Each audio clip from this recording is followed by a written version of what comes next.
Muchas personas secas y áridas que no le gustan pagar el precio por tener la unción de Dios en los milagros, cogen este versículo para atacar al que sí paga el precio para tener la unción que tiene.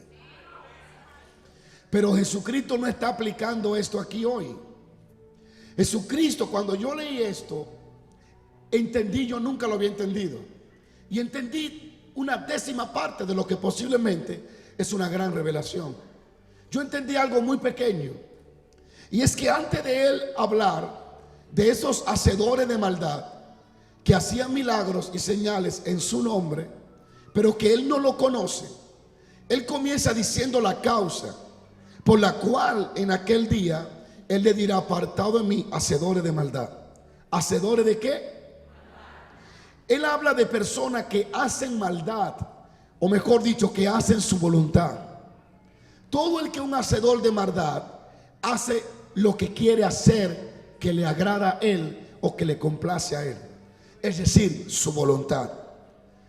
Y en el versículo inicial de Mateo 7:21, en el 21, dice: no todo el que me dice Señor, Señor, entrará en el reino de los cielos, sino aquel que hace la voluntad de mi Padre.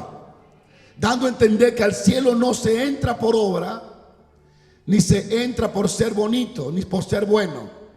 Al cielo se entra por hacer la voluntad de Dios. Y lo que Jesús nos está aclarando aquí hoy es que no consiste el éxito en hacer la obra de Dios, consiste en hacer la voluntad de Dios en la obra de Dios. ¿Y por qué digo que no consiste en hacer la obra de Dios? Porque hay personas que aparentemente están haciendo la obra de Dios, pero lo que lo impulsa y lo motiva no es el beneficio de la obra de Dios, sino el beneficio que encuentran para ello haciendo la obra de Dios. Es decir, buscan su propia voluntad. Y Jesús dice: solo el que hace la voluntad de mi Padre heredará el reino de los cielos. Para mí el éxito más grande no es tener carros, no es ser rico, no es ser millonario, no es estudiar en la mejor universidad de este país, no es ser una persona de éxito y fama, de ser popular a través de las redes. Creo que el éxito del cual Cristo nos vino a hablar es de vivir haciendo la voluntad de Dios. Alguien diga aleluya. El éxito del ministerio de Cristo en esta tierra, que operó en todas dimensiones y vivió una vida sin límite en lo sobrenatural, hizo cosas que nadie la ha hecho y que nadie la hará a su dimensión y a su altura.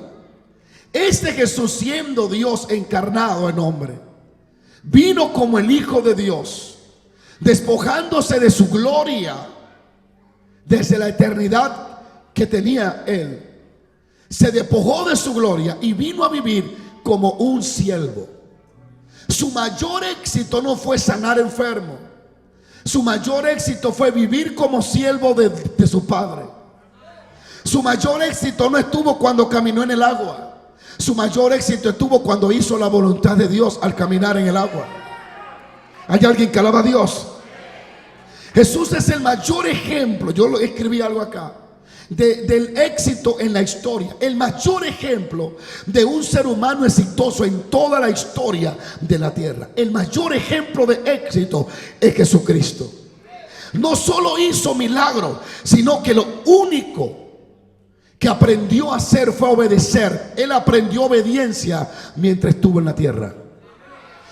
Dios nunca había aprendido obediencia porque no tenía a quien obedecer. Aprendió obediencia cuando vino a la tierra. No solo fue exitoso por los milagros, no solo es el hombre más famoso actualmente de toda la tierra, no solo es el nombre más mencionado de toda la tierra, sino que su éxito trasciende a la muerte. Estuvo muerto y resucitó. Y hay muchos hombres exitosos en esta tierra, pero ninguno ni ha vencido ni vencerá la muerte. Solo hay uno que estuvo muerto y se levantó al tercer día: Jesucristo, el Hijo de Dios. Alguien tiene que alabar a Dios. Ahora, ¿dónde consistió el éxito de Cristo? Vuelvo y repito, no fue en las horas que pasaba de oración, aunque parte de ello. No fue en los días, en esos 40 días de ayuno. Lo hizo una sola vez. El éxito de nuestro Señor Jesús consistió en que jamás vivió un minuto de su vida para hacer su voluntad, sino que se sujetó al propósito, al plan de Dios, y vivió para agradar a su Padre y hacer todo lo que Él os lo había mandado. Alguien diga aleluya.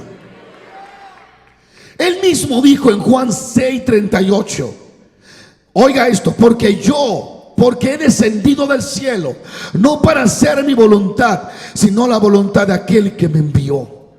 En eso consistía la fortaleza, lo inquebrantable que era. Ahí estaba el secreto, porque el diablo no lo podía tumbar, porque Satanás no se podía empoderar de él ni un segundo, porque nuestro Salvador no vivió un segundo para él. Vino a vivir la vida de Dios en la tierra. Vino a hacer la voluntad de aquel que lo había enviado.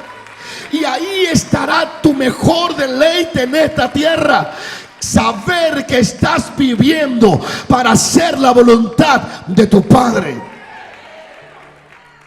El mayor ejemplo es Jesús. Pablo es uno de los que yo pude visualizar esta mañana. Un hombre tan poderoso como Pablo, el más grande de los apóstoles, en verdad que sí. Operó en todas las dimensiones que operaron ellos y más allá. Y este Pablo, lleno del Espíritu Santo, llamado por Dios, derribado del caballo o del camello, qué sé yo, cuando iba camino a Damasco, una vez que es lleno del Espíritu Santo y bautizado, el Espíritu lo lleva al desierto por casi 3 años y lo sumergió y lo escondió en el desierto a enseñarle los misterios que luego él escribe. Este Pablo tan sobrenatural, hambriento por predicar, sediento por alcanzar a los demás, ungido para ungir a otros, de pronto inició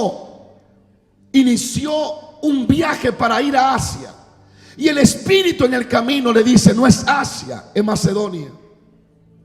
Y Pablo entendió que era la voluntad de Dios ir a Macedonia, no a Asia. Y ahí consiste también el secreto del éxito de Pablo, que no iba a donde quería, sino a donde lo enviaban. Cuando la gente habla de lo que aconteció en Macedonia, de aquella divina que el Espíritu se fue cuando Pablo lo reprendió, y de cómo a la medianoche, cuando él cantaba, la cárcel tembló, las puertas se abrieron y las cadenas se cayeron. La gente tiene hasta cántico de eso, muy hermoso. La gente habla de lo sobrenatural de Pablo esa noche. La gente habla de cómo alguien tiene tanto poder que puede hacer que las cadenas se caigan. La gente profetizan y los salmistas dicen: la alabanza hace que las cadenas se caigan. Y es verdad. La alabanza hace que las puertas cerradas se abran. Y es verdad. Pero lo que le dio a Pablo autoridad en esa cárcel no era que era Pablo, sino que Dios lo había enviado a Macedonia y él estaba dentro de la voluntad de Dios en Macedonia. Alguien tiene que alabar a Dios aquí hoy. Cuando camina en la voluntad de Dios, serás indetenible. No hay quien te pueda hacer frente cuando camina bajo la dirección del Espíritu Santo de Dios.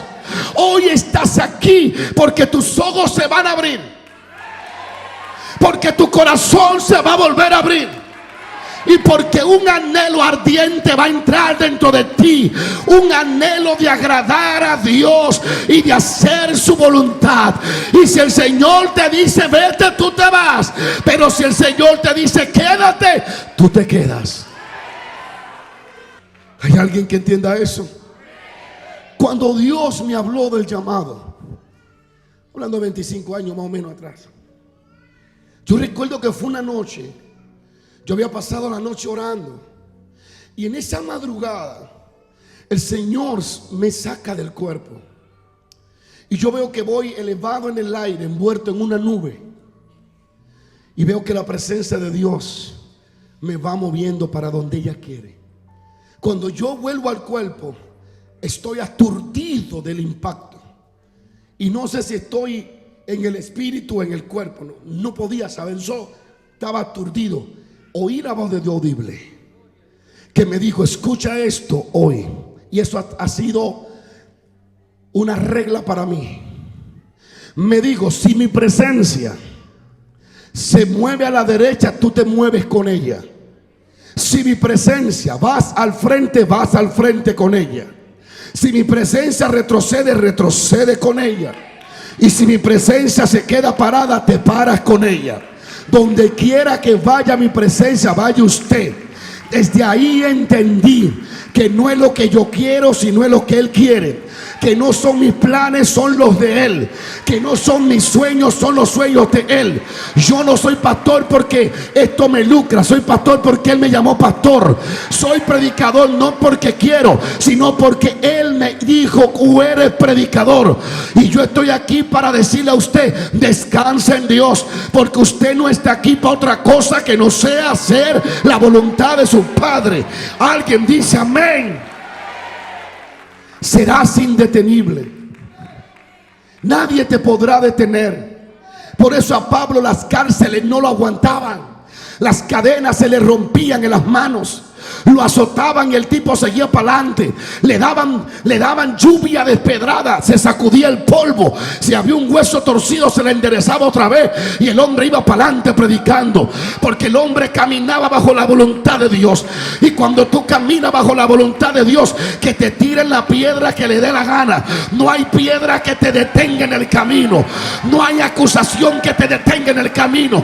Se levantará quien se levante, pero Dios y tú son más fuertes que el mundo entero. Alguien puede alabar a Dios.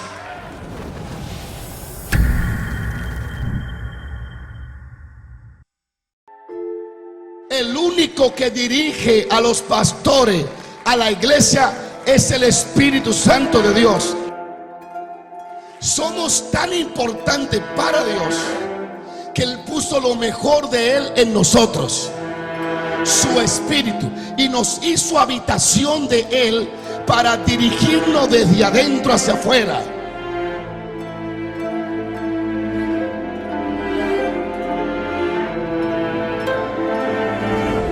Conociendo al Espíritu Santo, libro del pastor Juan Carlos Harrigan. Adquiérelo hoy mismo y te aseguro que tu vida no será igual.